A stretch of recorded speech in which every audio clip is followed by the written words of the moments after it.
ఆదికాండము 2వ అధ్యాయంలో మనం చూసినట్లయితే దేవుడు తాను చేసిన సృష్టి అంతటినీ కూడా 6 రోజుల్లో సంపూర్తి చేసినందుకు 7వ రోజున ఆయన విశ్రమించినట్లు ఆ రోజుని దేవుడు పరిశుద్ధపరిచినట్లు మనం తెలుసుకోవచ్చు. ఆ తర్వాత చూసినట్లయితే దేవుడు ఆ యొక్క నరుణ్ణి ఏ రీతిగా నిర్మించారో కూడా అక్కడ మనకి తెలియజేయబడుతుంది. దేవుడు నేలమట్టితో నరుణ్ణి నిర్మించి వాని నాసిక రంధ్రాలలో జీవవాయువుని నింపగా నరుడు జీవాత్మాయాడని అక్కడ తెలియజేయబడుతుంది.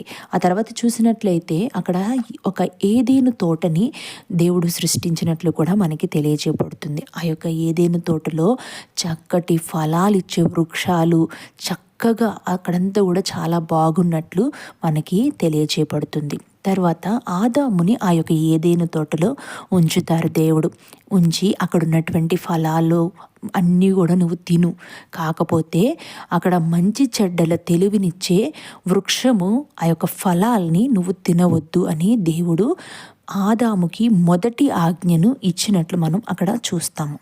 ఆ తర్వాత చూసినట్లయితే నరుడు ఒంటరిగా ఉండటము మంచిది కాదని దేవుడు ఉద్దేశించి ఆదాముకి గాఢ నిద్రని కలుగజేసి అతని యొక్క ప్రక్కటి ఎముకని తీసి ఒక స్త్రీగా ఆ యొక్క ఎముకతో ఒక స్త్రీని తయారు చేస్తారనమాట. దేవుడు తయారు చేసినప్పుడు తర్వాత ఆదాం అంటాడు, ఈమె నరుడుల నుంచి తీయబడింది కాబట్టి ఈమె నారి అనబడునని అక్కడ ఆదాము నారి అని చెప్తారనమాట.